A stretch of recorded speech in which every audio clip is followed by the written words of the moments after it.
Yo tout le monde, ici on va se retrouver pour entrer dans le King's Comedy Club et aller voir et interroger James Dino sur son one man show et lui parler un peu de sa carrière musicale. Donc on va y aller. Donc à tout de suite.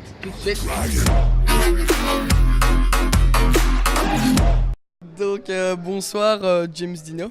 Donc on te remercie, pardon. Bon, on peut se tutoyer peut-être. On te remercie déjà de nous avoir accordé un peu de temps, c'est que t'es pressé. On est donc ici au Kings of Comedy, il me semble bien, à XL. Donc tu nous as invités pour voir ton one man show, donc Work in Progress. Tu joues ici jusqu'à fin mars, il me semble. Ouais. Donc d'où t'es venue l'idée de te lancer dans le one man? Alors, le bonhomme qui a créé ce lieu, en fait, d'abord, il y avait une société de production qui s'appelait Kings of Comedy, c'est un jeune garçon qui s'est décidé de monter une boîte de production pour produire des artistes en 2010 ou en 2009. Et lui, il savait que j'aimais bien ça. Il m'a dit, écoute, j'organise un événement. Le lieu n'existait pas ici. Il m'a dit, j'organise un événement. J'aimerais bien que tu écrives un sketch, que tu essayes pour voir et que tu le fais, tu essayes. Et si ça te plaît, tu verras bien. Si ça te plaît pas, tant pis, au moins tu auras essayé. Et je dis, attends, laisse-moi le temps de réfléchir parce que là, tu vois, voilà. Et puis j'ai dit, ok, je le ferai.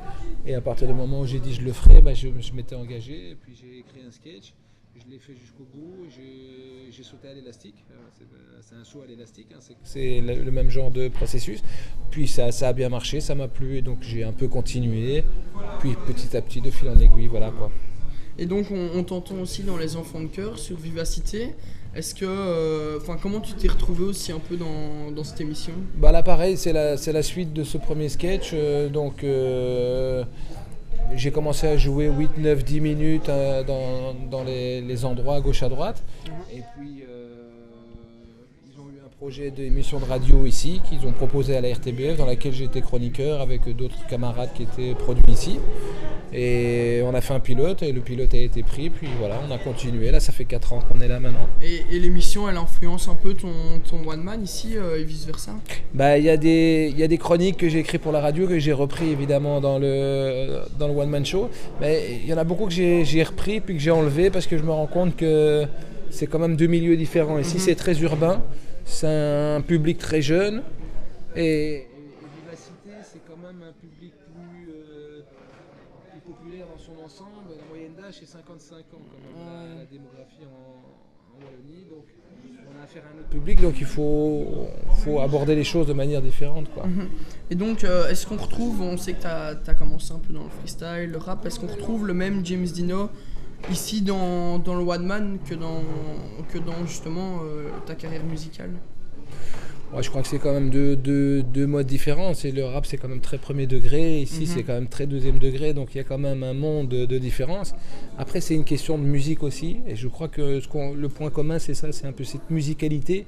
C'est ce rythme qu'il y a dans le flow, autant dans la chanson que dans le one-man show qui se rejoignent. Je pense que c'est une question de musique. Après, pour les thèmes, moi, j'ai toujours abordé des sujets qui me concernent. Donc, je pense que tous les sujets que j'ai abordés dans les freestyles, je les aborde dans ce spectacle, que ce soit ma conversion, que ce soit le chômage, que ce soit tout un tas de sujets que j'ai abordés dans les freestyles et que j'ai abordés ici. Donc ouais. Et donc on parle un peu de rap, mais c'est un peu quoi en quelques mots ta carrière musicale? Moi j'ai commencé à 17 ans à rapper à l'école en 97. T'étais pas né, toi? Non, je n'étais pas né, non. T'étais pas né, donc... Un an après. Donc moi j'ai commencé en 97, j'avais 17 ans. Puis en 2003 j'ai sorti un premier disque à l'époque en vinyle, donc j'avais 23 ans. Puis en 2008 j'ai sorti un album à 28 ans. Et puis en 2010 j'ai un peu arrêté la musique et j'ai commencé le stand-up.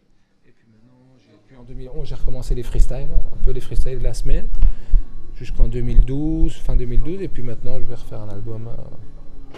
Et donc on t'a vu ici assez chaleureux, t'allais vers le public après le one man. Comment toi tu décris ta relation avec le public?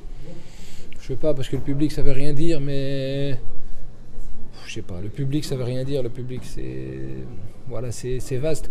Ici les gens qui sont venus me voir, je parle un petit peu avec ceux qui veulent parler, me donnent leurs commentaires, ils veulent faire une photo, on discute un peu, mais pas de relation particulière. Ici c'est plus facile parce que le lieu s'y prête.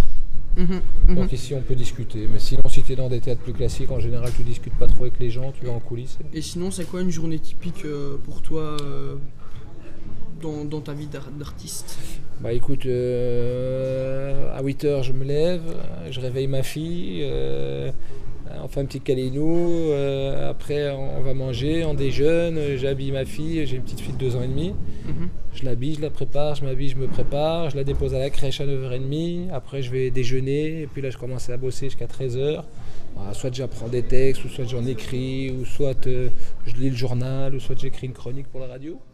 Et puis l'après-midi je fais une petite sieste, puis j'essaie d'aller faire un peu de sport, après 16h30 je vais chercher ma fille, et là c'est la vie de famille qui continue, avec le bain, le truc, et voilà, c'est ma vie de famille, de papa et d'artiste, quoi, sur le temps qui me reste. Et donc, quels sont tes projets pour l'avenir, James Dino dans le futur? Ici, ça va être quoi? Ben, là maintenant, donc j'ai un spectacle maintenant qui commence à être un peu rodé, qui fonctionne bien, donc je vais essayer de vendre à ceux qui le veulent, ceux qui veulent le voir. Je vais changer le titre, je vais appeler ça One Man Shomer, je crois. Donc ce sera mon premier spectacle stand-up officiel. Peut-être que je vais rajouter quelques raps dedans.